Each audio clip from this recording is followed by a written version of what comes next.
Hello, everybody. What's going on? Thank you so much for tuning into the Queen's Lounge podcast. I am your homegirl, Shay. And of course, I have new interviews this month for the month of March. I am celebrating Black children's authors, writers, and illustrators. And today I have a special guest with me. I'm going to bring her in and allow her to introduce herself. Miss Ma'am, please let everybody know who you are. My name is Tiffany Taylor. How are you guys doing? Thank you so much for having me. That's the first thing. I'm so happy to be on the Queen's Lounge. Yes. I am a entertainment writer first. That's how I started. And then I got into writing children's books when I couldn't find a children's book to kind of explain this specific topic to my son. So Mhm. I'm a writer at heart, but I just kind of jumped into entertainment writer at heart, but just jumped into children's literature recently. So yeah. Okay, awesome. So what is a entertainment writer? So I wanted to go to concerts for free, right? This was before Ah. the internet got like really popping. I'm really old. So I remember there was this guy that was selling this book and he said, "How do you get into concerts for free?" So I bought the book and I mean, it was just like, it was a makeshift book he put together. And I always wonder like how he is now. Cause when I tell you that was 20 something years ago, Oh, it was wow. long time ago. And so I read the book and it just told you to get in touch with publicists, contact some different news outlets and say, "Hey, I'm a freelance writer." You get press passes, you get concert tickets, everything. And that's how I started. So I would go to concerts Wow. and I would interview the artist. And I remember this shows how long this was. Long ago this was. My first interview was with Exhibit. That was when, Wow. like, what was that? Pit My Ride. So that was my Wow. Pit My Ride. He was on the anger management tour with Eminem. So that was my Wow. very first interview. So I would go and I just interview these celebrities, and then I'd write for all the papers here in Kansas City because that's where I'm from. Hmm. And I branched out to different outlets, and I've written for, I mean, numerous magazines, blogs, because blogs weren't even a thing when I was doing it, but just newspapers, magazines, blogs, and it just kind of took off from there. Wow, that's amazing. I never knew that um entertainment writing was so popular. Yes, you know what? And back then, because now you can find a publicist like that, but I used Uh-huh.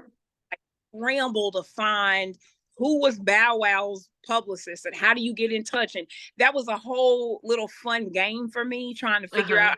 out. When I worked at this one newspaper, they were like, "How did you find so and so? And how did you find this person?" And it was fun back then to get it, but now everybody's doing it because you can find publicist information on people's bios. Yeah, And you can. I think back then a lot of people would put you on because they didn't know if you really worked for the magazine or not or the newspaper. But now, there's checks and balances so they can be like, "No, she don't work here." But Right. in the beginning just to get started. That's awesome. Okay, so children's books are where you landed and where you started Yeah. kind of adventuring into actually writing. Yeah. So how Yeah. did you get into that? So uh, I had my son, and unfortunately relationship with his father didn't work out. So we moved back to Kansas City. I lived in Atlanta, and I wanted to explain to got older what co-parenting was. So I went to the library and I searched around, but I really couldn't find any books on it. And so I said, "You know what?" I told my sister, and so that's what I did. I Okay. the illustrator because I used to work at TBS in Atlanta, and so Cartoon Network is kind of under that umbrella. And I had a colleague that put me in touch with the illustrator, and we just worked from Atlanta and Kansas City. I would send him pictures of my family, and he would send me back just kind of sketches. And we just went from there. So I wanted my son to be able to read the book and understand it, not only the the the concept of co-parenting, but hey, Hmm. you are still loved, you are still valued, and this is your family. So yeah. That's awesome. I love that. To be able to have a book that's not only helpful for parents that are co-parenting, but to also introduce it to a child to better understand what's going on. Right, I right. think that's incredible. I think a lot more parents should probably pick up books or helpful materials to kind of help the transition. of, co-parenting, Right. what's going on, why it's happening, and to also let the child know that it's not you, but it's for the benefit of you. Exactly. And I think so often parents and not just parents, just adults, we forget that children are people. And so Yeah. when we're confused as adults, kids are just as confused because Hmm. they don't know how to problem solve. But I mean, as adults, we're able to say, okay, let me think this through. But so it's nice to be able to pick up something to say, okay, let's sit down, let's read this. If you have questions, tell me how you feel. I mean, it opens the dialogue Right. for them to be able to say, well, I feel this way. And so, yeah, I mean, they're struggling too. I mean, Absolutely. have to think, hey, this person is going through the same thing. I think so often we feel like if we shield them from it, then we don't have to talk about it. They're not dealing with it. They are dealing. Hmm. They just don't know how to process it. So yeah. Right, right. I think that's so incredible. Being that you are not only a woman, but a Black woman that's a writer, how important to you do you think it is for Black writers to kind of put their imprint on society, or put their imprint on just being a Black writer just in general? Well, I mean, we are able to tell our stories, right? So we know what we go through. We know what we face. We know how we feel. And Yes. I think that you don't have to walk in people's shoes to be able to kind of empathize because that's what empathy is. Mm-hmm. But at least if you know it, you've lived it, you can tell the story about it. And so that Yes.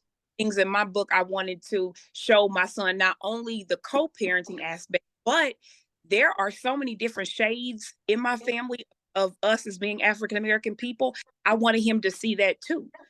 So those are things that maybe an author that is not of color may not think of.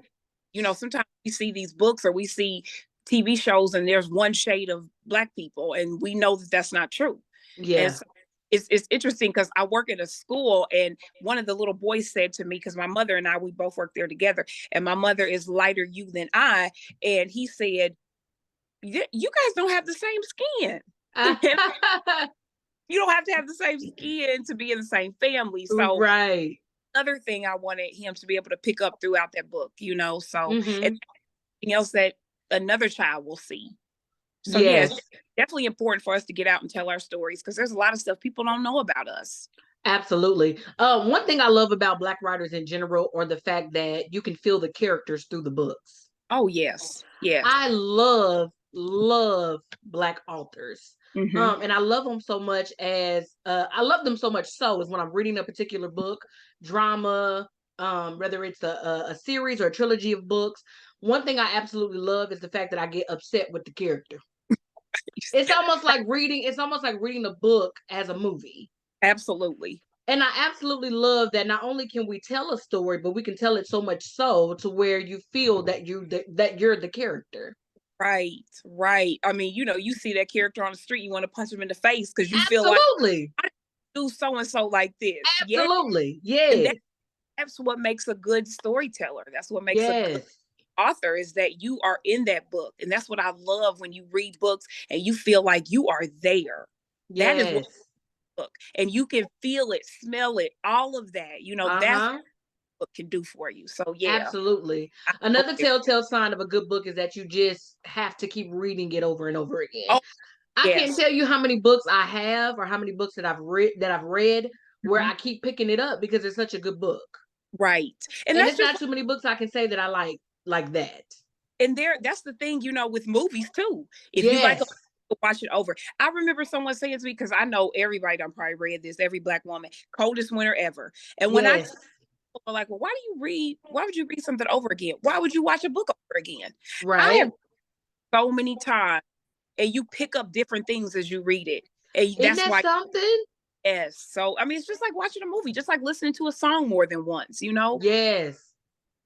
I Just because you love that. I love that. It's just something about us as people where no right. matter what it is that we do, no matter what field that we're in, no matter Mhm. what career that we decide to pick up, that we're always just doing something so amazing. Right. Writing Right. a book, being able to tell, being able to feel yourself in the character, being in a movie where I feel so into the movie where if I do see you on the street, I might want to, Right. knock you a couple times. But I Right. just love the fact that we can be able to write a story and put it on paper and for it to be able to come to life and for the Absolutely. readers to be able to feel what it is that you put on paper. Hmm. That is what is important. I think that is why, authors are so touched when people come up to them and say, "Oh, I read your book and I loved it. And this is how it made me feel." And when I get emails from people that say, "This helped my family and this helped us have a conversation." I mean, that is what it's about. Mm-hmm. You want people to feel something. If you read something and you don't feel it, what was the point of even experiencing that? So Yes, it has to move you in some way. I mean, even if it's like, you know what, that made me so angry, but you felt something. absolutely. So yeah, I mean, that's very important. Absolutely. So, Miss Taylor, in your process of writing, how do you come up with your titles for your books? Well, this title, Two Halves Make Me Whole, when I tell you it just popped into my head, and that's how I knew that was it. Uh huh. I usually like I will stew over things and be like, okay, I don't know. But if it pops in, then that's it. I'm not changing it. I'm sticking with it. And there are a couple people in my circle that I might say, hey, what you think about this? Uh And if huh. if it rocks with them, then okay, I got a winner. So that's really how Two Halves Make Me Whole came about. It just I mean, when I tell you it just popped in, it just boom. And it could have been, I can't remember the exact moment that it happened in terms of like if I was starting the book, middle of book or whatever, but Mm-hmm. uh, that was what it was going to be. And that was Okay, it. awesome. Yeah. Now, I know you wrote the book, but Hmm. you found someone to illustrate your book. Now, when it Yes. comes to illustrators, do you just kind of give them your idea of what your book is about and you let them kind of use their creative juices to come up with their own illustrations, or do you kind of work hand in hand with them? You know what, you want to say that you are that person that's like, oh yeah, do your thing, and I know you can, but I Uh-huh. I was hands on, like I Okay. him. I can't draw at all. I mean, it is horrible. And so it's so funny to see the stuff I would like sketch for him. Then I take a Uh-huh. picture, email it to him. I mean, it is horrible. But he was able to see what I wanted and Uh-huh. and it would be perfect. So we worked Wow. aspect like every page we went through together and he would draw it. And I mean, it might have been like some minor changes, but for the most part, he was dead on. And we That's just awesome. yeah, we worked through the whole thing together. That's awesome. I also believe that a very important part of writing the book is not only the words, but the illustrations as Hmm. well. I Yeah, think it has to speak along with the words. oh yeah, and I wanted, I wanted my family to be represented the way that they looked. Um, Mm-hmm. I wanted the different shades of everyone, and then our little dog is in there. R.I.P. Murray. He was kicking it back, Oh, and I know, but I wanted him to be in there. Yeah, I mean, pictures move you just as well as words do. If you don't, yes, they do. especially with children's books, they want to see color, they want to see these shapes and this, and so okay, Absolutely. got to tie all in together for sure. Absolutely. Okay, so give us a little background about the book. Okay. Two halves make us whole or make me whole is the name of the book. And Mm-hmm. from what you just said, it sounds like it's based off your family. Yes, it is co-parenting. So it talks about you open the book and it talks about how Jackson and I live here. That's my son's name. And then Mm-hmm. it's about how my son's father lives in Atlanta. It Mm-hmm. talks how we moved to Kansas City when he was about 3 months old. And then it talks about how his dad comes to Kansas City to see his games, how he goes there for the holidays, how his dad comes here for his birthday. We talk about technology and being able to FaceTime and to be a part of special moments. And it talks about his family there, his family here, all of this love. We're just not in the same home. Mm-hmm. Have two homes is really what it's about. And no matter where I am, my parents love me, and they still come together. They can be at a dinner together, they can be at my birthday together, and it's not rah rah. It's Right. because we know what the so that's what it's about. And that is so honorable, and it takes such a level of maturity to be Hmm. able to live two separate lives, have a kid together, but be able to come together for the kid or for the Oh child. yeah, That's so important because I see a lot of um co-parenting that just doesn't go well right. And at all. it is, and I it's this the children's version. Now if it was an adult, It's not easy. There are days where his father and I have differences, but that is between us. It's not about, Right, right, not, so we don't bring him into those things. So we disagree, but the bottom line is like, okay, what's the benefit for Jackson? What does he right. need forward? So yeah, it's not all roses and all of that, but you have to realize that there is a bigger picture. And Hmm. all that stuff, what's the point? What are we doing this for? So Yeah, got to move past that. You have to.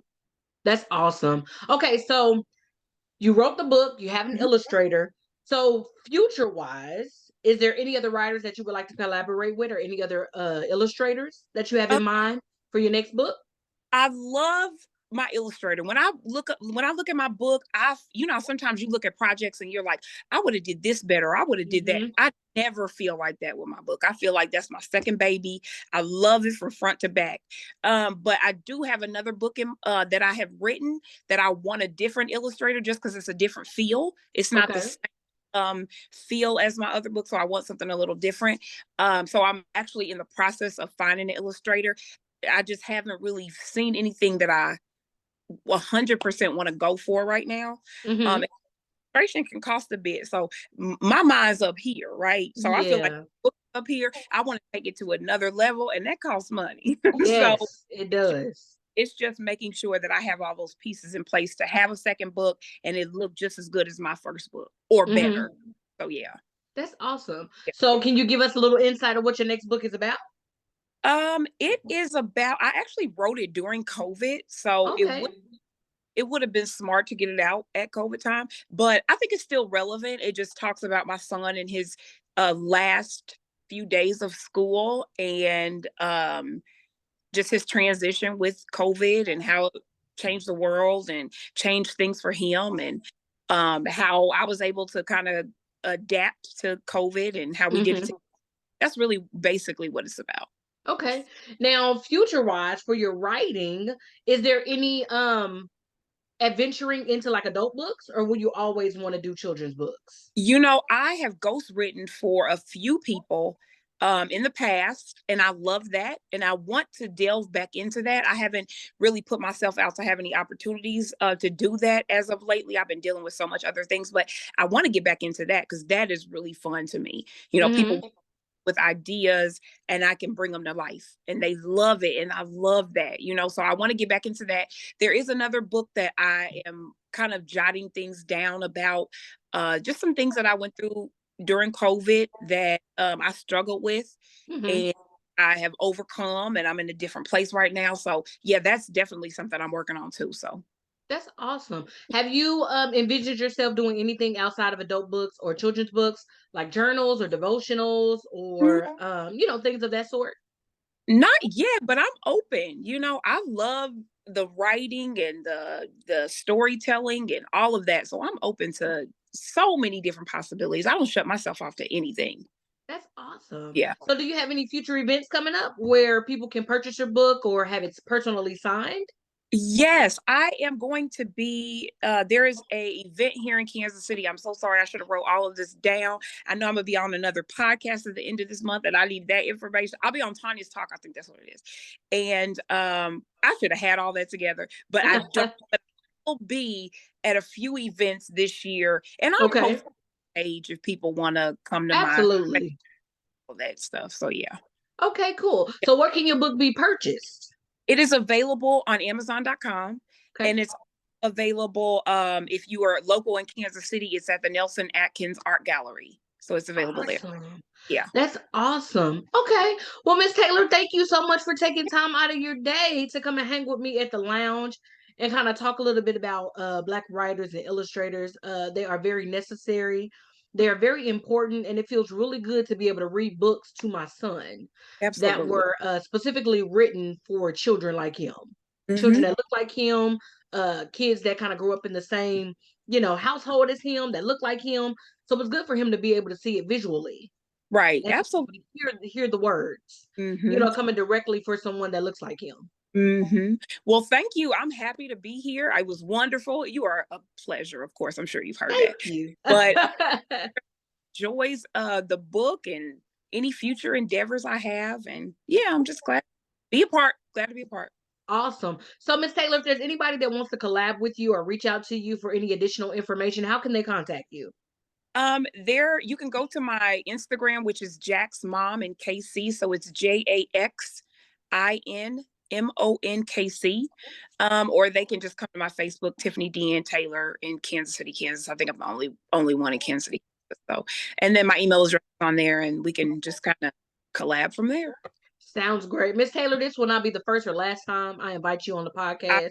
oh, I It hope has been so. a pleasure getting to know you. You are super sweet. When I reached out to Miss Dayon, I was like, listen, sis, I am wanting to celebrate Black authors and writers and illustrators. If you know of any, in the thread of people that she sent she, me. I love her. She is. We could have She a whole. is. She is. I love her. She is Love her. amazing and I love her. She is so Mm, awesome and she's always been the same ever since I've known her. She reminds me yeah. so much of her mom. Hmm. Both of them are very sweet and to know them truly is to love them. Yes, absolutely. I It agree. really is. And so when you were on the list, I said, absolutely. I have to reach out to Miss Taylor, get her on the show, and Thank we you. have to talk about her book. Okay. Absolutely. Well, I'm glad to be here. Like you said, this won't be the last time. Not at Oh, all. It definitely won't be. Thank oh, you so much again, Miss Taylor. I appreciate you so much. Is there any last words you want to say before I let you go? no, just follow me for other things that are going to be coming around. Just look for me. If I didn't put all my information on here, just Google me. You'll find me. Yeah, Absolutely. See, now that's big time when you can Google you. yeah, you can Google. I love that.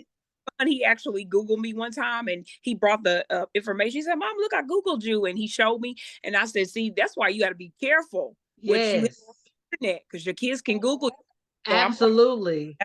proud. So That's yeah, amazing. That yeah, belongs on a shirt. Just Google me. right. Just Google me. I love that. Once Yeah, again, Miss Taylor, thank you so much. I appreciate your time for yeah. joining me today on the show. And this will not be the last time you will hear from me. Sounds good. Okay. Well, have a wonderful. Awesome. Yes, ma'am. You too. Thank you so much. And I'll be talking to you soon. Okay. Thank you. All righty. Bye bye. Bye bye.